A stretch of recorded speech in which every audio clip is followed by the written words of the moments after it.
Well, where's the little beard that's in the pictures? Where's the little beard? Oh, it's hard to get it symmetrical. So if I muck up, I just shave it all off and start again. Every time I try to grow a beard, I just look like part-time Santa because I can't get any thickness to it. Oh, okay, yeah. So it's just like this stringy mess. And I've got a mate who's an After Effects motion graphics guy called Jim. So he's a Scottish guy. He's a lovely guy, Jim. He really is. And he's one of these people who literally grows a beard and he could take a pencil and put it in and then let go of it and it just stays there. I'm so jealous. I would love a beard like that.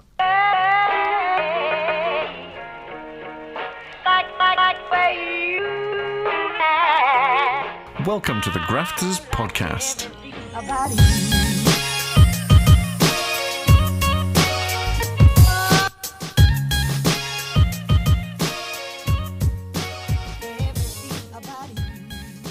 So hello, hi John, nice to meet you this evening, John. John. Oh dear, everybody, I'm sorry, it's just me tonight. Well, it's just me for a while. John, unfortunately, is a little bit sick. He's getting better. He's requiring a little bit of clever private healthcare, but it's nothing terrible. It's just a bit uncomfortable, a little bit personal, and a little bit painful. So I'm not going to go any further than that because that's not fair. That's not the nice thing to do, is it? But I am very, very lucky and very fortunate to have with me another veteran of the industry, a true, as I remember when I worked with him, a true gentleman, genuinely a wonderful artist, a fabulous storyteller. I've decided he doesn't know that bit yet. And it is Anthony Rosbottom, who he was basically the head of the art department of a games firm that I worked at a while ago. That's about right, is it? About right? Yeah, I was sort of leading the concept art department, but I was art manager before that. Yeah. They didn't want to pay me director money; they wanted to pay me manager money. So yeah, that still happens to people today. Yeah. I'm still waiting for that manager money myself. Yeah. Anyway, he's just kind of introduced himself, but would you mind? Sure. Giving everyone a rundown of who you are, and then we'll go a bit more in depth into what happened in the past, but basically what you're doing now and just generally who and what you are. Okay, yeah, I'm a visual artist, obviously computer graphic artist, but I'm more of a generalist in the sense of I do a lot of 2D Photoshop work, as well as 3D work. And I started in 1987, I think it is. No, 89 maybe. It's very hazy. We'll go for 88, yeah. When the storm happened. Oh yeah, that was 89 when it knocked down all the trees. Was it 89? I think it was 89. That one. Yeah, early 89. I think it was. Yeah.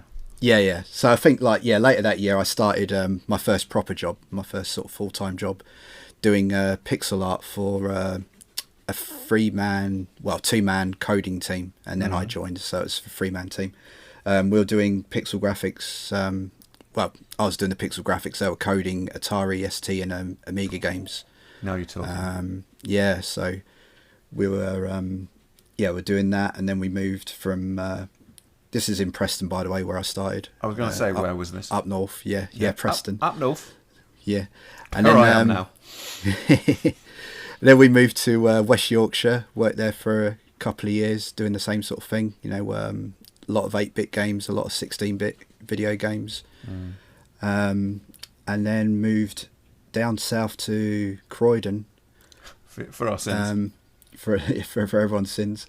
And yeah, like basically that was about 94, probably early 94. And I was working for a company called Probe Software, and occasionally it would change its name to Probe Entertainment. Then Acclaim, yeah. And there I spent quite a few years doing a lot of arcade conversions. So we did Mortal Kombat there, and Terminator 2D arcade game, like just loads like Primal Rage. Like basically we seemed to get all the arcade conversions that were coming in.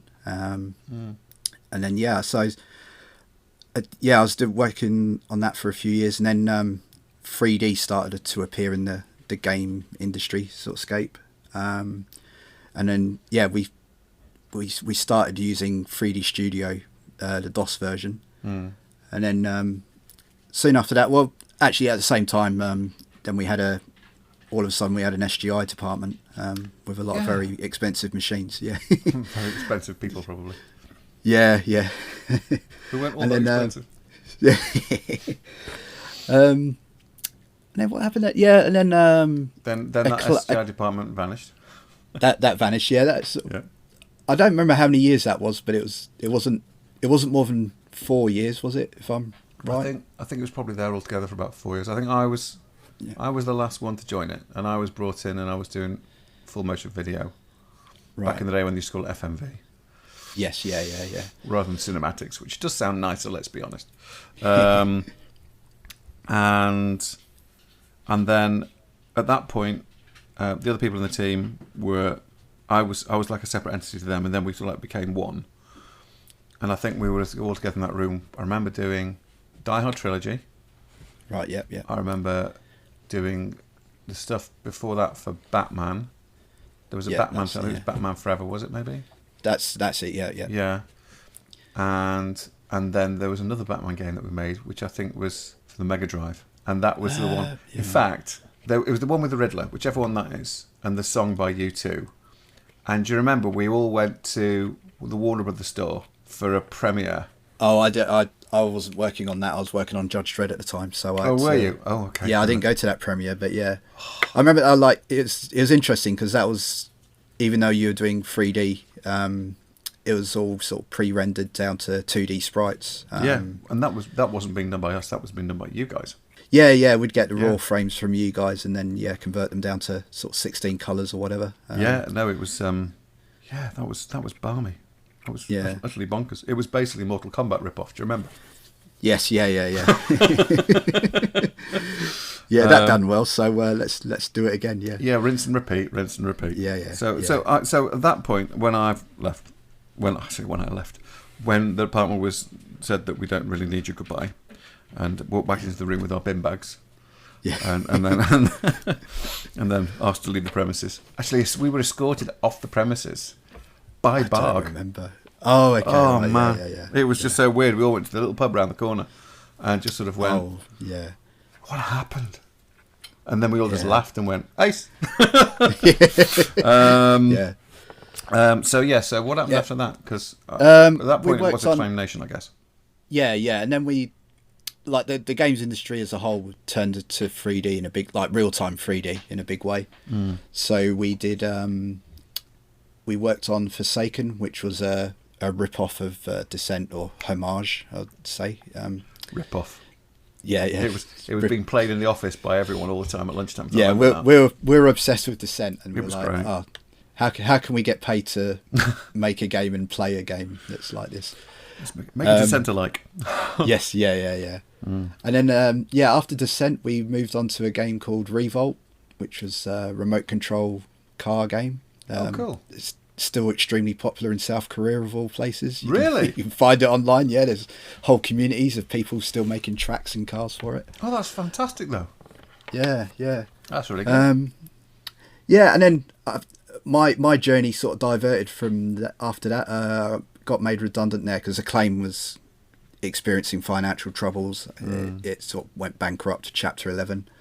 And I ended up doing Game Boy Advance games, sort of going back to my roots, going back to 2D pixel graphics.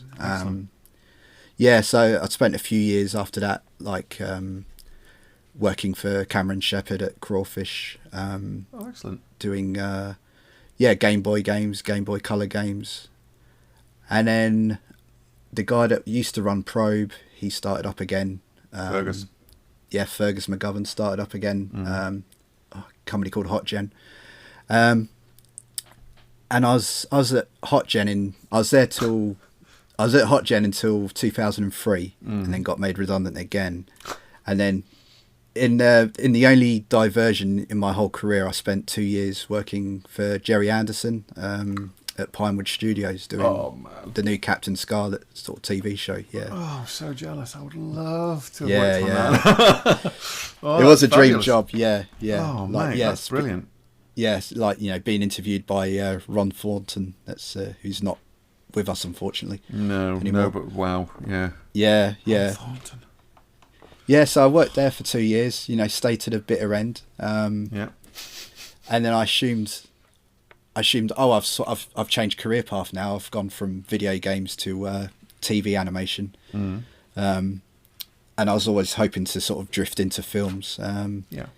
And I spent a few weeks freelance for Nexus doing working on a TV commercial for Sony, for a Sony video game, ironically. All right.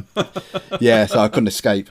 And then I mean, that went well, but then the freelance work sort of dried up, or the freelance work didn't dry up, it got patchy. So when you've got a mortgage and kids, it was a bit too much for, you know, the money was too infrequent.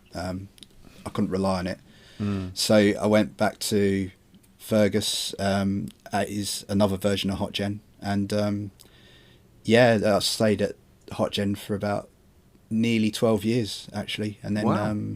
Yeah, so it's a long time, probably too long really, but yeah, maybe we can discuss it in more detail in a bit, but it's like, yeah, it does affect your career, you know, as far as keeping on top of techniques go and stuff, you know. So, yes, I know what you mean there. Yeah, you can get a little bit lost in the sort of sidetracked. Yeah. Yeah. Yeah. And then I worked. What was it? So yeah, that brings us up to early 2018, and I was unemployed again. And then I got 6 months working for Tim May, who you might remember from the old days. Yeah, where do I know that name?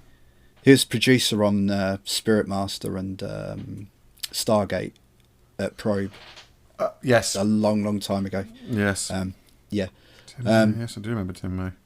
Yeah. So yeah, that was a good 6 month gig, because that was I'd spend half my time in South London, and then the second half of the month I'd spend in North Macedonia, sort of running the art department there. Yeah, so I did a lot of. I had about 24 Wizz Air flights, which was getting a bit concerning near the end, to be honest. Yeah, and then after that, so since 2018, I've sort of been freelancing for a few different small companies, doing a bit like gambling industry, a bit of sort of indie games. Like just recently, I worked with Steph Hopper on Jelly's Marble League, which is like based on a very, very successful YouTube channel where they roll marbles down obstacle courses. Yeah. And then at the start of February this year, I started at Funfair Games as a senior artist. So yeah, I'm back in the online gambling industry. Fair enough. So yeah. It's sort of nice in the way that industry's trying to incorporate more 3D techniques that we'd see in sort of AAA games from like 5-10 years ago. So yeah, in a way, I'm sort of catching up with when I did have my long stint at HotGen and was just sort of diverted a bit too much into the 2D stuff. I'm sort of, you know, having a baptism by fire and catching up a lot, you know, really. Can I ask what software are you using for 3D? Blender. Yes, Blender. Yes. I can say all this when John's not around at the minute. I forgot to say, like, yeah, all the time I was at HotGen, we were using Maya, sort of like ever since after you left, you know, sort of using Maya. Still using it. Yeah. We used a mixture of Maya and Lightwave at the on the new Captain Scarlett animation show. That's right. They did use Lightwave, didn't they? Yeah. Lightwave was for the rendering. Yeah, all the motion capture and all the animation was done in Maya. And then I was brought in to convert the Maya scenes into Lightwave scenes, which was pretty scary because you had like 150 person sort of production team relying on What? relying on you not messing up. It's like, oh, okay. So you're sitting there every day going, film box, this one, FBX, FBX, FBX, FBX. Well, it was sort of before FBX. I mean, Motion Builder was around, but they Oh yeah, true. yeah, there was a little company called Fuzzy Goat, and they had a cheekily named plugin for Maya called the Beaver Project. Oh dear. And and it would before FBX was a thing, it would actually in Maya it would write Lightwave's motion designer files, like the .mdds, so, and it could read them into Maya. So basically we could like animate scenes, block scenes out in Maya, and then when we wanted to surface them and then take them into layout, like render them, light them, we do all that in Lightwave, and it was it took the cameras across and all that sort of stuff. That's good. I mean, this is back in 2003, sort of 2004, 2005. Wow. So it worked really well. But after that, after New Captain Scarlett, I was using Maya up until about 2010, and then I started, like, I since then I always had like really old version of Blender on my desktop, and I just use it bit here, a bit there, and then it was a gradual sort of takeover, it totally was for me as well. Exactly the same thing. It's like I kept on loading it, I kept on downloading it, sticking it on the machine, and going, nope. Repeatedly for years and years, and then just one day I went, no, I've got to really get my head around this damn thing. No, I'm really glad I have. It's and especially now, because everyone seems to look at it now and go, this Blender is really quite good. How did this happen? Left hand mouse button. Ooh. It's like the world's changed for them because they can press a different button to do the thing that everyone else is doing with the right hand button. But no, I had a few years of right mouse clicking, but I've gone to left. Same here, absolutely. Just why not? So is it mostly what you're using now for any of your 3D bits and bobs? Yeah, it's 100% Blender. I mean, cool. The company I've joined, they were using Maya up until a few months ago. And I think a lot of companies, especially small indie companies, it's just there's an overhead cost and a hassle of keeping subscriptions up for Maya or Houdini or whatever. Absolutely. And if you're not providing cutting edge Hollywood sort of effects, you're providing some motion graphics or some nice rendered sort of stylized graphics, then Blender's perfectly adequate. I find it more than adequate. I mean, I was using it in some jobs ages ago, and I'll be very brief. Don't worry. And we haven't chatted for about 25 years. I know. It's just bloody great. This is really lovely. It is, honestly. It has been a long time since Blizz and I've had a conversation, is basically what I'm saying. So it's quite nice just genuinely catch up. Just occasionally I find that he retweets something that I put on Twitter. Which is quite nice. No, I think I stumbled across one of your tutorials before realising it was yours. Oh, you poor man. I was like, oh. This guy sounds like a guy I used to work with. This guy sounds like a bleep. Oh, we'll have to bleep that. I've got to bleep that now. That's typical, isn't it? That's just. No, I tell you what, I'm a much nicer person than I was then. I am. I think there was a time then when I thought I knew absolutely everything, and I think everyone probably goes through this at one point or another. And then I started going through the whole, am I good enough kind of complex. And then one day I actually asked somebody's opinion on something, and I realised it was the best thing I've ever done. From that point on, I really started to get better because I started listening to other people. Yeah, the Dunning-Kruger Effect is not a nice thing to expose yourself to, but no. You definitely need to. So I've got to ask you a question. Yeah, sure. Yeah. And it's a question that I never would have asked you at the time. I know this, but it is about how you got into this, because one of the big things that John and I kind of do is try and find out what qualifications people got, because obviously I'm a firm believer that you don't need to have a degree to do this. More so now it appears that you do, because people like to see that the box has been ticked. I luckily did have a degree in this, but by sheer fluke because I went to train to be a chef.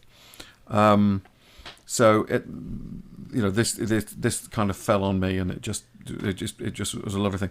So how did you go from, education to that first job working in that first company in Preston? Well, it was there was no education involved. Basically, I was actually born and raised in Australia. Oh hell! And then, yeah, my parents are English. They went out there in the like late 60s, early 70s. What are they called? £1 poms or 10? Yeah, the £1. Yeah, or £10 or something like. Yeah, you paid £10 and you got shipped over there to. Yeah. Like my dad was welding water pipes and stuff. Because they needed all sort of professions. Absolutely. But yeah, so I was born in Australia, but the family decided to move back when I was about 15. Mm-hmm. So I left Australian high school a year before everyone else. So on paper, I didn't really have any qualifications at all. But I came across anyway. And then I went to... It's funny, I thought... I had a sort of... a bit of a talent for drawing on paper at school. And I had sort of a paper portfolio of stuff, you draw as a teenager. Yeah. And I thought I'll walk into this University of Lancashire that was in Preston with my paper portfolio, and the woman I met, she was very polite about it, but that's nice because I didn't have any English GCSEs or A levels or whatever. She was like, we can't, you can't come here and study any more art. I was like, okay. So I just went to what they used to call them, I went to the local job centre, and they had what were the famous sort of schemes? YOP, was it Young Opportunities People or something? I remember it was. Oh yeah, there's probably people screaming at the computer now, but yeah, it was like. There generally is anyway, to be honest. Yeah. Saying, well, how do I turn this damn thing off? Yeah, it's like work experience for YTS. full-time work. YTS, that was it. Yeah. So yeah. My dad said, get down the. Yeah, that's it. Yeah, my dad said, get down job centre and see if you can get one of them YTS schemes. And I went down, and they didn't have any. So the woman went, sorry, what can you do? And I went, I can draw a bit. So she looked through a file, and she went, oh yeah, there's a little video game company down at the docks. And I went, oh okay. I said, she sent you down the docks? Are you sure? Yeah. That's where the little office was. Yeah. But before that, we had a Commodore 64 as when I was a kid. Yeah. And the closest to graphics I did back then as a teenager was making sprites on graph paper, and then getting the numbers and you'd write a little basic program, and you'd poke all the different bits in to see your 24 by 21 pixel size sprite on the screen. I remember doing the same thing with my ZX Spectrum. Yeah. Exactly the same. So I went to this place, went to the interview, and they spent 5 minutes looking at my portfolio, and they were like, yeah, cool, start the next day. That's all right. And then I went there, and I'd never used a mouse before, so it's quite funny actually, because I'm left-handed, when I draw or all paint. The best people are. All the best people are. So I get there, and I'm left-handed. I've never used a mouse, and my new boss boots up an art program on the Atari ST, and the mouse is on the right-hand side of the keyboard, and it doesn't occur to me to put it on the left. So I'm using my bad hand, trying to move the mouse. The mouse pointer is going crazy all over the screen. Oh man! And my two new bosses are looking at me like, what have we done? That was his portfolio?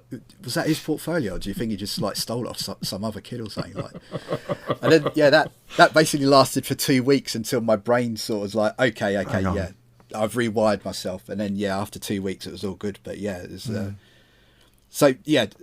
that's a long answer to your question, but No, it's great. I literally had no academic qualifications. You were just good at art. Just good at art, and then just picked it up. Like picked up all the technical side of it. Yeah. Do you think it was easier then to just walk into places and that sort of thing then with very little experience? Yeah. It was a weird time in that they needed a lot of graphics done because there's it's a boom in video games, but they also didn't want to pay a lot. Like they definitely didn't want to pay more than the coders, because coders were harder to get. That's true. Yeah. So back in those days, they would, if you claimed you knew what you were doing, they would just give you a go anyway. Like they just get rid of you after a couple of weeks or whatever. If you lied about how good you were at it. So there's no point. One of the first things I ever learned was don't lie. The worst, because it's so hard to try and remember them all. Yes, yeah. So don't ever lie. That was someone when I was working in the pub, when I worked at the pub game back years and years ago, and it's like, don't lie. Why? So because you'll have to try and remember it then, and it's not really worth the effort. And I was like, okay. Yeah. So no, I've never lied. Well, I've probably consciously lied about a few things, but never about work, because it's like I've seen, and I'm sure you've seen it as well. So you get people who've sent in like CVs and show reels and stuff, and you look at it and you go, right, what did they do on that? Because I just got that same section from someone else at the same university.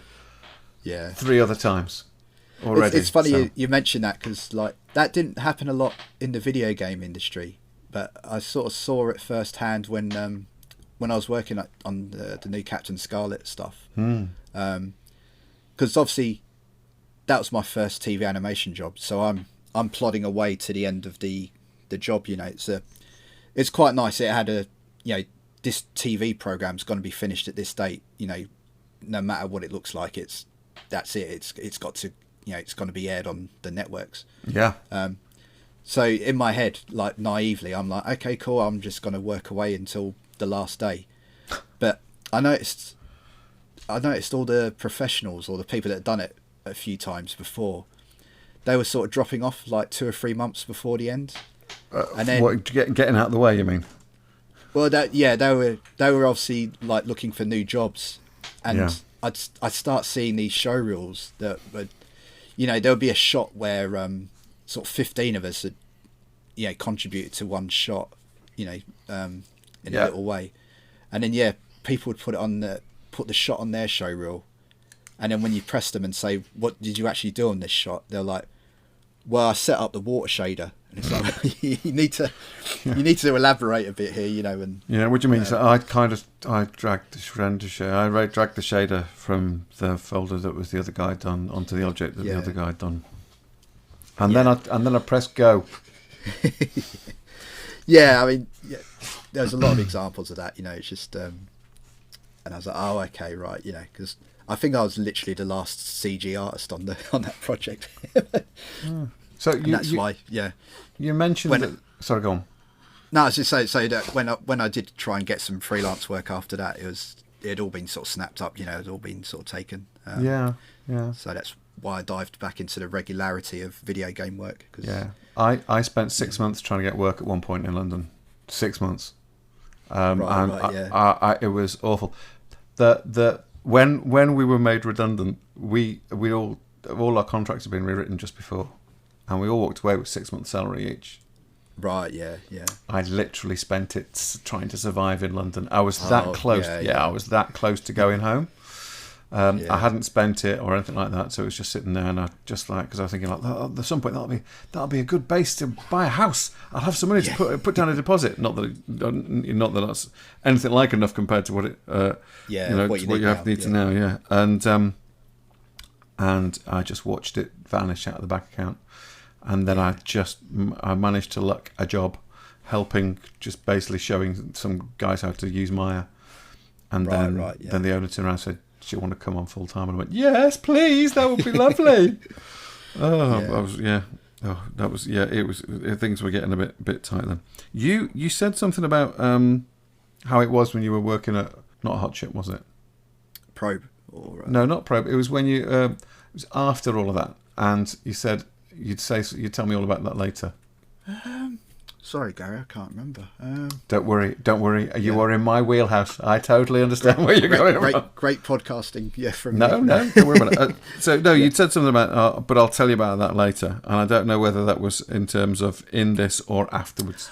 Oh, I think what I was gonna say was the sort of, and it ties back to the Dunning-Kruger thing. In the early days, I sort of learnt. I sort of taught myself how to do pixel art.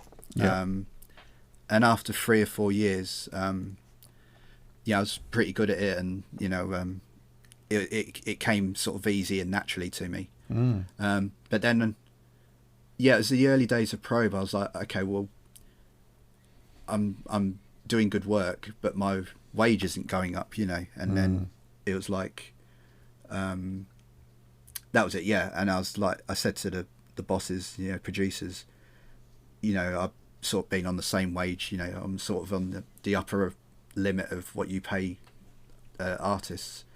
And he went, oh yeah, to get more money you need to go into management, and that's why. And I was like, okay, yes, like naively I was like, okay, yeah, that sounds good. That's why when we met, I was art manager, because it was the only way I could get more money.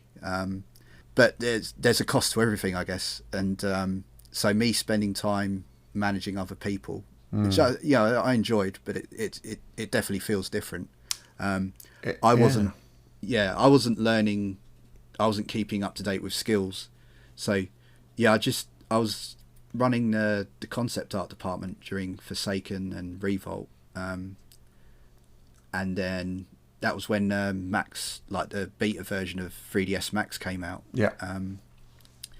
And like all you guys and people like Phil Williams, Jason McDonald, they all jumped on it, and everyone like suddenly had these like great show reels, and I was like stuck in management thinking, I've sort of made a wrong turn there, because I'm a creative person. I want to create, when I want to do art, and so I, if you're listening and you're a bit younger than me, which won't be hard, just think carefully about when you get to them sort of junctions in your career. I will when I get there.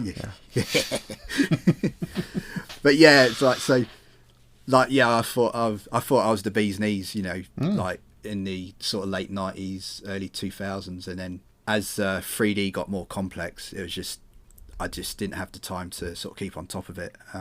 It's never easy. I remember as well, the other thing as well, when you go from being, and I've found this a couple of times actually over the years, when you go from being the artist and you go up and you become the manager of the artists, any community that you had with them vanishes, because you're suddenly, it doesn't matter whether you've known them for years, all of a sudden you're kind of like their boss, and you can't have the same camaraderie as you had before. And I've always hated, that's happened to me twice, and it's kind of like, I don't like that. I don't like that. It's not nice to all of a sudden being treated like you're not one of us. All of a sudden you're like separated, and that's not good. But I suppose that's part of the problem with management. It was a bit easier when I did the 6 months in the North Macedonian studio, because I didn't know the guys. They all spoke good English, but it was their second language.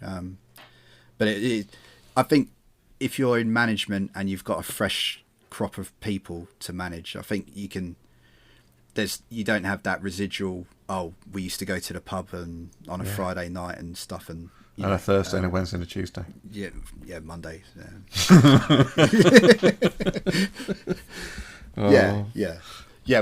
We haven't all rolled into work with steaming hangovers, together.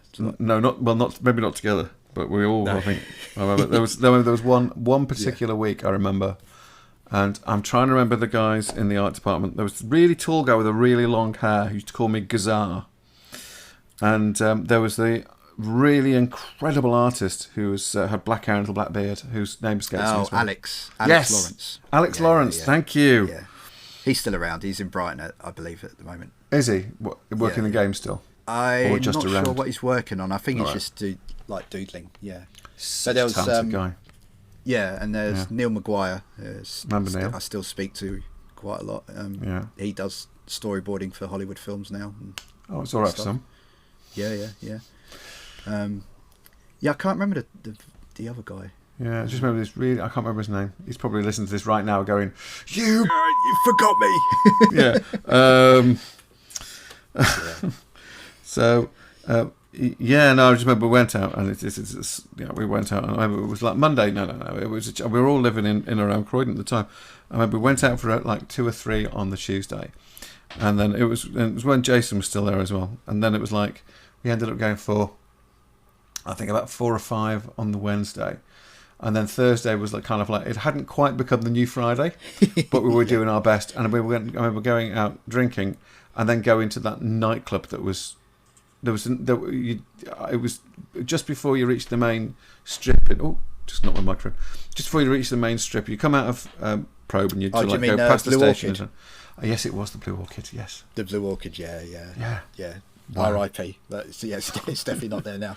Yeah, no, I'm sure it's not. And then on Friday night, going out and getting blitzed again, and it was riotous. There was about 2 or 3 weeks in a row when that happened, and I was like, the drinking culture was. Can you imagine? I've got a bottle of. Literally, here's the idea of what my drinking culture is like now.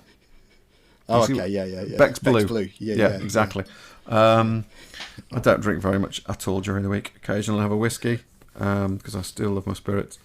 And then Alex and I, my lovely wife, will share a bottle of red wine on a Friday, and then we'll share a bottle of red wine on a Saturday. Right.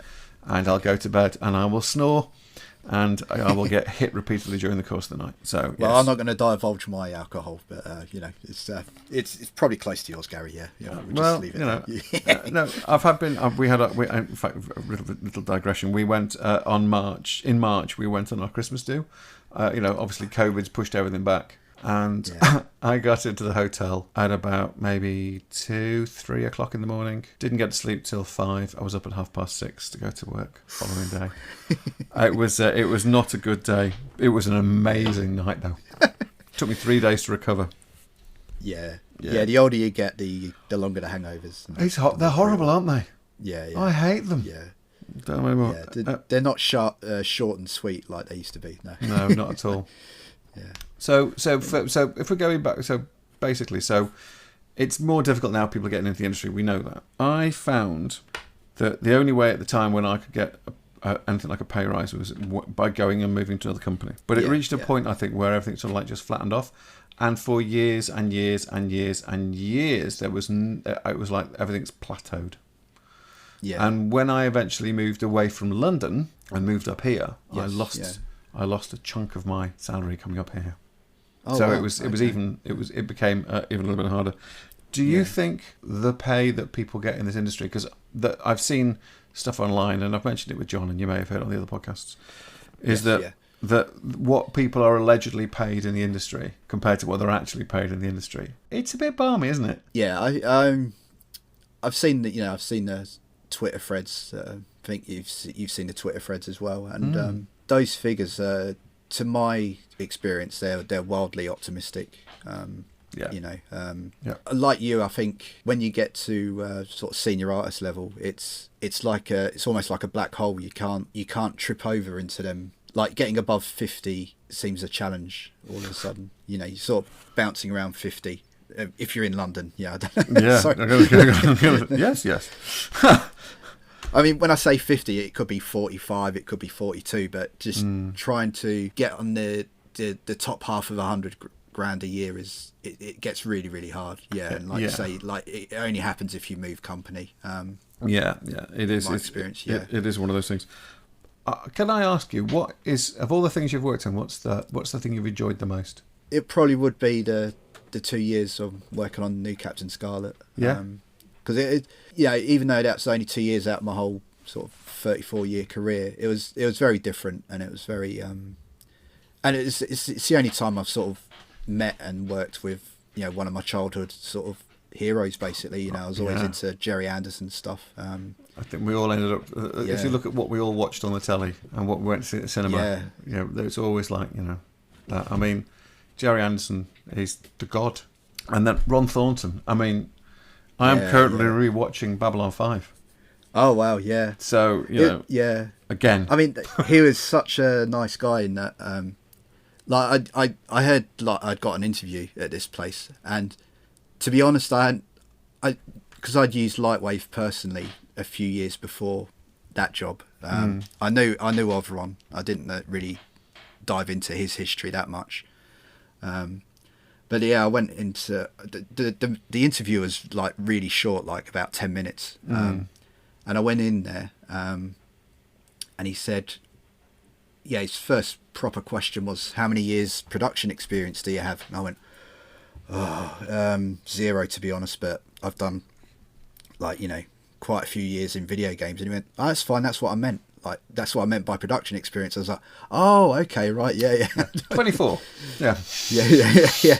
And then we just chatted a bit more, like informally, and then it started snowing outside, and it was like he just got all distracted. He was like, oh wow, it's snowing, and it's like, yeah, see you next week, sort of thing. Like, okay, oh, lovely. right. Oh, lovely. Oh, it's so nice. I tell you, someone said to me once, or I've definitely heard from someone once, don't meet your heroes. Yeah. And I was at FMX before COVID. I think it was 2019. First time when I was freelancing, it was the first time I had enough money to actually not work for a week and go to FMX. Oh, okay. And I've got a friend who lives in Germany as well, so I actually kind of did the double really with that. And now Phil Tippett was the special guest. I'll tell you what. Well, for one thing, when he came up onto the stage, he basically sat there with his arms crossed and his legs crossed and with a pursed lips. And then when he did start talking, he basically said, I will answer anyone's questions as long as they buy me a drink in the bar afterwards. He didn't need any more alcohol. Yeah, dangerous proposition. He didn't need any more alcohol. He'd already had far too much. He was late to the table. And he basically told everyone who did 3D what he felt about them. And he hated them. Right, yeah. Yeah. He really, really absolutely hated anyone to do with 3D. Yeah. So we're all sitting there just going, okay. Right. Yeah. So I'm really glad that you met Ron Thornton, and I wish I'd been there as well. Yeah. It was very surreal because there was a lot of film, like there was a moment where in the early days there's only about when I joined, there was only about 20 of us in the CG department. That's still a large number now, isn't it? Yeah, I mean this included absolutely everyone, like editors and compositors and stuff. So we had this kick-off meeting, and so we all went into this big boardroom, and there's like all the big cheeses are there, and Ron's there, and then a PA comes around asking what sandwich and drink I want, and I'm like, yeah, whatever, you know. And people are, it was like, you know, when you watch the Hollywood films and people are ordering like, smoked, smoked avocado on Himalayan sea salt on a rye bap or whatever, and sounds really nice actually. I remember Ron Thornton like ordering a Purdy's like for his drink, and I was like, wow, I should have ordered a Purdy's. Like, I didn't know what I was expected. It's like out of the blue, like this woman comes around with a clipboard like asking what I want for lunch, and I was like, wow, this is that's the this business. Is all Hollywood. Absolutely, yeah. No, actually, I remember when I first moved up to Manchester, one of the first things I did was a sofa commercial, which everyone said, right, all you're going to be doing is sofa commercials, so see ya. And I thought, they were right, why did I move away from London? Because I was working on a job. The runner came in and said, so what are you working on? I said, all right, so what are you having for lunch? I went, pardon? yeah. What are you having for lunch? I said, I don't know, I haven't gone out to get it yet. She goes, no. And then she basically passed me 2 menus and said, what are you having for lunch? And I was just like, this is good. We can't afford you to go to Pret a Manger and get your sandwich. yeah, it's literally, you can't leave the room now. You'll be working through lunch, therefore we will go to fill pots for you. But that was I had a lot of variety, that job, and that's good though. That's good though. Yeah. Can I ask what the worst thing is, or do you not want to say? No, I mean, there was a period at Hot Gen where we were doing. I don't know if they still sell them now, but you used to like go into Walmart, and if you couldn't afford a proper games console, you'd buy a plug and play thing, which would be like an integrated joystick video game, and you plugged it into your old CRT TV, and you got like sort of budget versions of all the best games, you know. So, but it was funny because we had all the big licenses. Like Disney were letting this company like do these games based on Disney IP. So we did one on Wall-E. That was good because that actually flew me out to see a really early version of Wall-E at Burbank lot. Oh man, yeah, that was amazing. But obviously that's not the worst time. But then we did we did one based on Hannah Montana.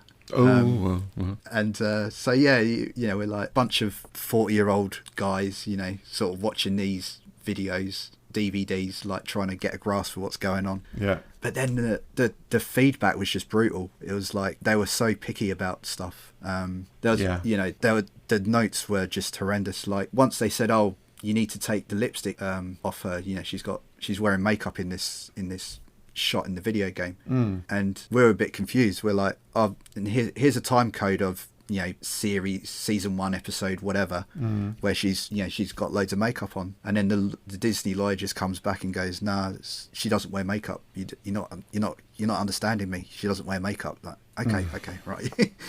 And then it was the same with like the length of her skirts. You know, like Hannah Montana doesn't have skirts above the knee, and have they not seen the film?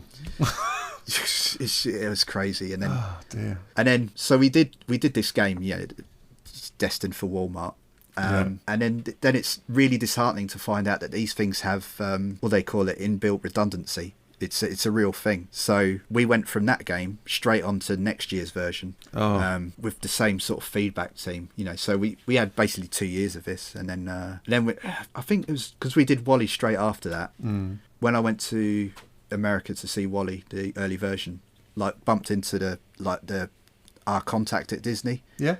And it turns out that for the last 2 years, the person giving us all this like really harsh notes was a Disney intern. Like they're literally like, "This isn't one of our big products, so we'll just get the intern to do it." And it's just like, for 2 years you've made our life horrible, you know.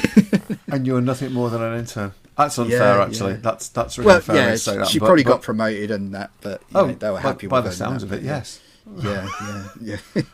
Yeah, she's fit right in, but yeah, it's that's a shame. Oh yeah, it's.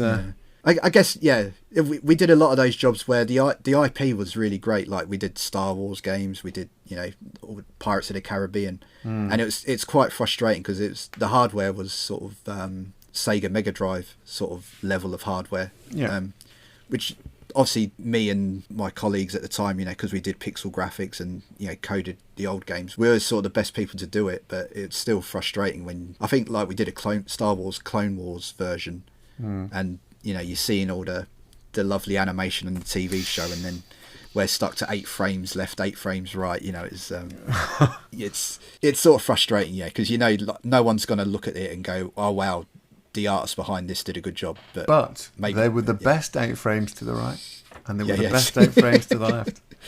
And I promise you, your storyline was probably better than the first 3 movies. And I don't mean 4, 5, 6. I literally do mean 1, 2, 3.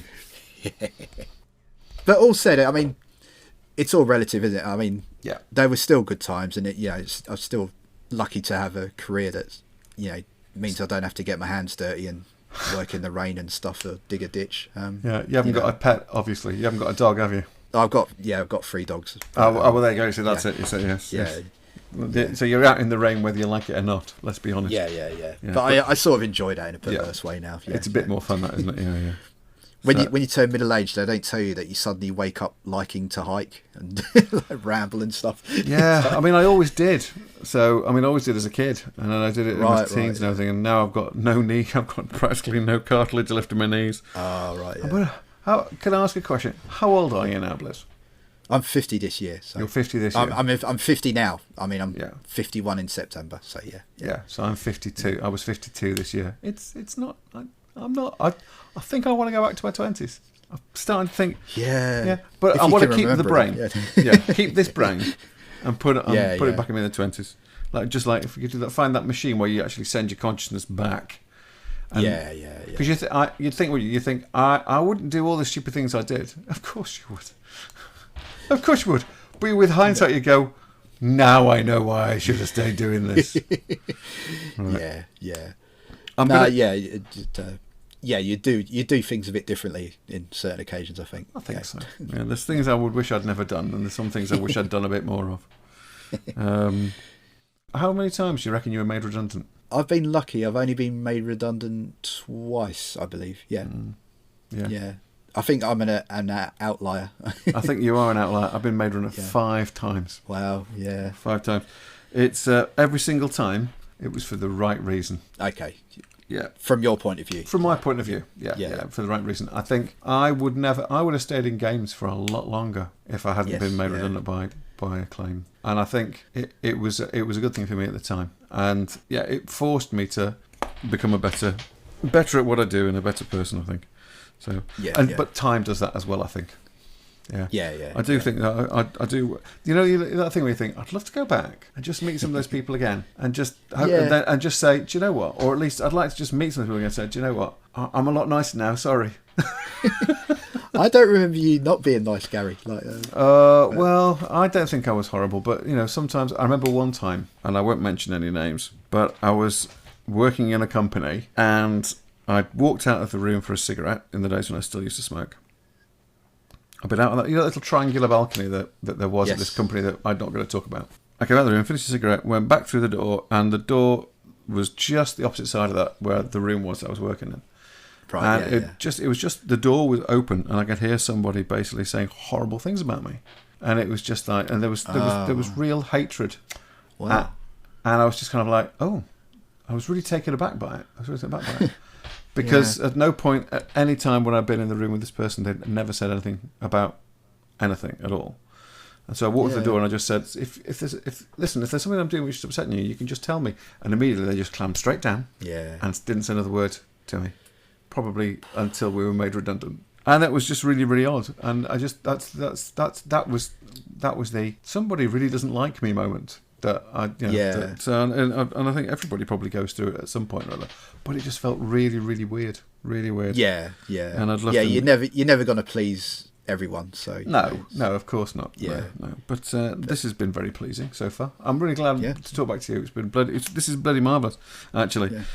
So, from all your experiences and everything that's happened and everything you've done, would you recommend people to join and become a part of the industry? I know it's kind of different in different parts. It kind of separated off, didn't it? So it was very much everybody, and then there was like triple A's and little indies. Yeah. So, from your experience, what would you recommend to anyone or everyone who wants to do it to go into the games industry? Yeah, definitely. Yeah. I see like I'm still in touch with like guys that have companies in Brighton. Still on their Instagram and social media accounts, and they hire a lot of young people. But there's been a bit of a HR revolution like last 5-10 years where like companies to keep you, because like it goes back to what we were saying before about the wages. There's this sort of ceiling, a vague ceiling of how much they can pay you. So if they want to keep you, they have to basically be nice to you and make it a pleasant working environment. So if you're looking for an industry where you do get taken care of, then like video games, indie or AAA. There's still the occasional scare story about crunch and that sort of thing. But I haven't done crunch for well over a decade. You're making it sound like a drug. I haven't done crunch since the 90s. Sorry, crunch time. But I think I've noticed the industry has grown up a lot. It's matured a lot. I think the personnel and the HR departments in those companies, they really sort of go out their way to make sure everyone's comfortable, having a good time. That's really, really good to know. I do remember from my experience of the couple of companies that I worked for in the games that it always felt a little bit disparate and a little bit desperate. Yeah. Yeah, it's always like, and it was like, I remember some of the games like, have 18 months to work on a game, and there were, a lot of funding thrown at it and bodies thrown at it, and that game had to be done in 18 months to get it out on the shelves. And it always seemed a bit sort of like, not so much now. Well, the Game Boy stuff, that was always a 3-month sort of dev time, start to finish. Is that all? But yeah. But you get used to it, and there's less. You can't squeeze many graphics into a Game Boy, so it was. Yeah, but the actual game itself. I mean, like if I'm thinking back to like Link's Awakening or something like that. I mean, that's a massive game. 3 months. It's very good at providing illusion that it's a massive game, but it only had like 128 by 8 characters, like most other Game Boy games. It's but it's so good. It's not how much you've got; it's how you use it, Gary. So Tell me about it. Right, we're gonna have to start wrapping this up now. Just for kerfuffles and speed, I've got to ask you a quick fire bunch of questions. It's either one thing or the other. I'm pretty sure in most cases now, based on this, I'm pretty sure that I've got all the answers that I think you're going to say in my head. Okay. So, but if you feel at any point you need to back up anything, we'll stop and you can crack into it. So, first one is, and this is a tough one because I know I'm gonna add another one into this one because I don't think I can get away with just 2 under the circumstances. So, Maya or Blender or Lightwave? Blender. Good. I can cross off Lightwave again now. Games or TV? Games overall. Yeah. Yeah. Definitely. TV was good, but it was that was a brief dalliance. But, yeah, I can't quite say that's worked out quite well for me. I seem to have all my tape. It's all TV pretty much now. DC or Marvel? Marvel. Yeah. I don't have a strong opinion on either, but Marvel. Just for I've had a little bit more exposure to Marvel products than DC. Yeah. So Iron Man over Superman, basically. Yeah. Yeah. I have to say, it's for me. Superman's too powerful. Yeah. This is true, but he's just such a good guy. He's not a complete with it, I'm gonna have to bleep that as well now. Okay. Tekken or Mortal Kombat? That was always going to be asked. Mortal Kombat. Okay. Mortal Kombat. Test your might. Yeah. Yes, exactly. Yes. Finish him. I bloody loved it. It's great. And lastly, but by no means leastly, custard cream or bourbon? Custard cream's 100%. Yes. Thank you so much. Sorry, John. I know. He will at some point. He will come round. And he'll probably kick me to the floor with his wonderful taekwondo skills. He probably will. He really will. Listen, thank you so much, Blizz. It's been so lovely to speak to you, and obviously been awesome, mate, yeah. I can see you as well, but nobody else can. Yeah. That's the one thing. John and I have decided this is never going to be a video podcast. It's always going to stay as audio because we both look so much better on audio. Yeah, I think you'll get more guests because trying to find an angle in your room that isn't full of like piles of laundry and stuff or whatever, exercise bikes and. Well, exactly. Yeah, we've our treadmill is now in the garage, so that's okay. Right, I'll let you go, but listen, thank you so much, mate. I really, really appreciate this, and it is, as I said, that's been awesome, mate. Yeah, it's been great, and it's lovely to have another person's perspective again, and another look at what they think of the industry and stuff, and to have such a positive one. It has been. I mean, like you've been working in this industry now for how many? 32 years. 32, 33, roughly. Yeah, something like that. Yeah, and you're still positive about it. Yeah. I mean. Yeah, the early days were rough and ready, but we were always, we were poor back then, but we always had a laugh. Like that could probably apply to most industries, but yeah. Yeah, absolutely. Well, I look at it now. I remember I was poor back then, and then all of a sudden I wasn't, and then I'm back to and then I'm back to poor again. But that's okay because I am a happier man than I've ever been.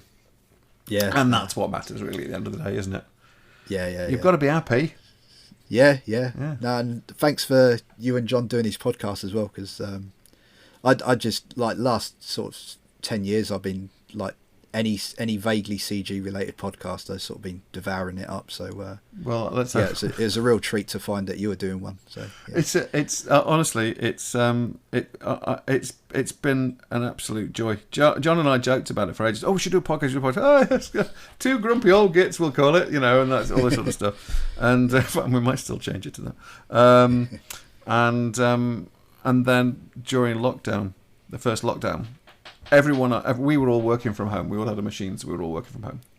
Yeah. And I just thought in my spare time, because there was literally 1 week when I had practically nothing to do, and I was just sitting here twiddling my thumbs, and I was thinking, this is driving me mad. And it was in November, a couple of years back, and I just went, right, that's it. I'm going to do a YouTube channel. I'm going to do something on YouTube. Oh right, yeah. And then I was getting really frustrated because Blender is great, but there were loads of things that you didn't know about. Loads of things that I was like, I can't find anything more about this sodding multi-resolution modifier. I can just got the docs that are in Blender, and there's nothing out there about just the one thing. So I thought, bing, light bulb moment. And oddly enough, that's the one that actually has been the one that's got the most views as well. But right, but it's I just went on and 1 and 2 and 3 and 4 and 5. Just kept on doing them weekly, and kept churning them out. And John said, "How's it going with the YouTube channel?" I went, "Okay, it's filling my time. I'm enjoying doing it." He said, "Right, what about this bloody podcast then?" Then we went, okay, yes, let's do it. Yes, let's just do it. And it is great fun. I'm really enjoying doing it. It's just it's an absolute pleasure, and it is an absolute pleasure to have been able to talk to you this evening. So Blizz, thank you so much, you, Gary. Yeah. Cheers. And I shall say goodbye to you now. And in fact, we should say goodbye to everybody. Thank you so much for tuning in again. And we're going to make things a bit more regular. We keep on saying it's going to be a bit more regular because they're all over the place because we're both working and we're both always busy. It's been really lovely speaking to Blizz. And as he said, everybody, if you have, whether it's Maya or Lightwave or whether it's Blender, if you've got those core skills and you can prove it to people, you can get a job in the industry. You don't have to necessarily be the all big, look at my degree person. I mean, obviously it's going to help, but never, ever, ever let your dreams go. Blizz started literally with a portfolio of paper and found a job at a games firm. Yeah. I mean, they obviously thought, who the hell is this joker? Because he couldn't move his mouse to the right side of the keyboard. But apart from that, it was a stressful 2 weeks, Gary. So it's going to be a very short career. I can believe but this is the point. It hasn't been, has it? No. It's been the opposite. Yeah. Listen, mate, thank you so much again, and we must keep in touch. Yeah, definitely, mate. Yeah, absolutely. Brilliant. Yeah. And so it's a good night from me, and it's a good night from Blizz. Yep. Good night, Gary. Good night, mate. Take care. See you later. Bye.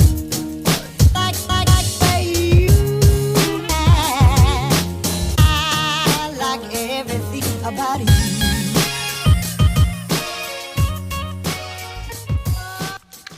This work is licensed under a Creative Commons Attribution Non-Commercial Share-alike 4.0 International License.